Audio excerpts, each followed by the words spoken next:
রামনবমীতে সতর্ক পুলিশ এবং শুধুমাত্র কলকাতায় নয়, কলকাতা ছাড়াও বিভিন্ন জেলাতেও চোখে পড়ছে একই ছবি এবং সেখানেও গোটা কলকাতা জুড়ে আমরা যেরকম দেখেছি যে একাধিক নিরাপত্তা, কড়া নিরাপত্তা, ঠিক সেভাবেই জেলাতেও চোখে পড়ছে একই ছবি। রাজ্য জুড়ে সতর্ক পুলিশ, 10 জেলা পুলিশ কমিশনারেটকে সংবেদনশীল হিসেবে ঘোষণা। সংবেদনশীল হাওড়া, হুগলি, আসানসোল, 24 পরগনা এবং 10 জেলা ও পুলিশ কমিশনারেটে পাঠানো হচ্ছে মোট 29 জন আইপিএস কে। এই জায়গাগুলিতে গতবার অশান্তি হয়েছিল এবং উত্তর ও দক্ষিণবঙ্গের স্পর্শকাতর এলাকাগুলিতে কড়া নজরদারি থাকছে প্রশাসনের। একাধিক এলাকাকে স্পর্শকাতর হিসেবে চিহ্নিত করা হয়েছে। স্পর্শকাতর ব্যারাকপুর, চন্দ্রনগর, শিলিগুড়ি, মালদা, ইসলামপুর এবং কোচবিহার। হাওড়ার গোটা জেলাকেই স্পর্শকাতর হিসেবে চিহ্নিত করা হয়েছে।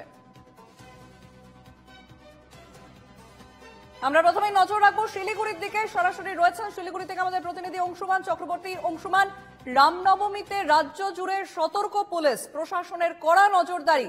শিলিগুড়িতে এই মুহূর্তে কি পরিস্থিতি, সেখানে নজরদারির কি প্রস্তুতি চলছে? দেখো, রাজ্য পুলিশের পক্ষ থেকে যে স্পর্শকাতর জায়গাগুলো চিহ্নিত করা হয়েছে, উত্তরবঙ্গের মধ্যে শিলিগুড়ি তার মধ্যে অন্যতম। শিলিগুড়ি ছাড়াও কিন্তু রাজ্য পুলিশের তালিকার মধ্যে কুচবিহার, ইসলামপুর এবং মালদা রয়েছে।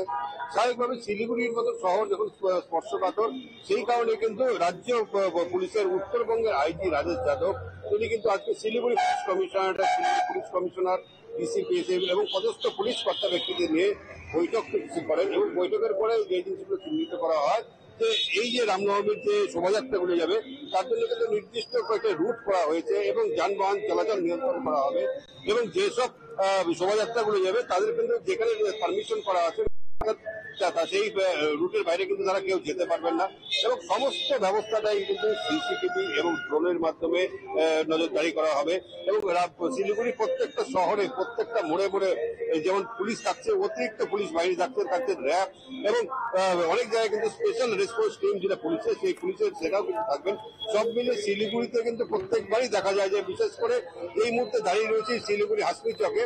হাসমি চক কিন্তু অবরুদ্ধ হয়ে পড়ে। এই অবরোধের ফলে কিন্তু এই যে রামনবমীর শোভাযাত্রা, যার ফলে কিন্তু এখানে পাশে হাসপাতাল রয়েছে, বহু নার্সিং হোম রয়েছে, রোগীদের যাতায়াতে করতে অসুবিধা হয়। সেই দিকটা কিন্তু নজরদারি চালানো হবে যাতে কোনো রোগী বা অন্য কোনো বিশেষ কাজে কেউ যদি আটকে যায় তাদেরকে যাতে তাড়াতাড়ি সেটাকে সরিয়ে দেওয়া যাবে, সেই দিকে কিন্তু পুলিশকে নজরদারি করার জন্য বলেছেন এবং সমস্ত আজকে রাজেশ যাদব তিনি বলেছেন যে তাদের মূল লক্ষ্য হচ্ছে এলাকায় শান্তি শৃঙ্খলা রক্ষা এবং মানুষের স্বার্থ ঠিকমতো কাজ করে যাওয়া। সেটা কিন্তু রামনবমীর দিনে তিনি করবেন এবং শান্তি শৃঙ্খলা যাতে বজায় থাকে সেই জন্য কিন্তু শুধু পুলিশের কর্তা ব্যক্তিদের সঙ্গে না, বারবার করে যারা রামনবমীর শোভাযাত্রা নিয়ে যাবেন সেই সব কমিটিগুলোর সঙ্গে বারবার বসে কিন্তু একাধিকবার বসে কিন্তু মিটিংগুলো করা হয়েছে যাতে শান্তিপূর্ণভাবে রামনবমীর শোভাযাত্রাগুলো শিলিগুড়ির মুখপাত্র শেষ হয়। একবারে ধন্যবাদ অংশুমান। আমাদের সঙ্গে সরাসরি ছিলেন প্রতিনিধি অংশুমান চক্রবর্তী।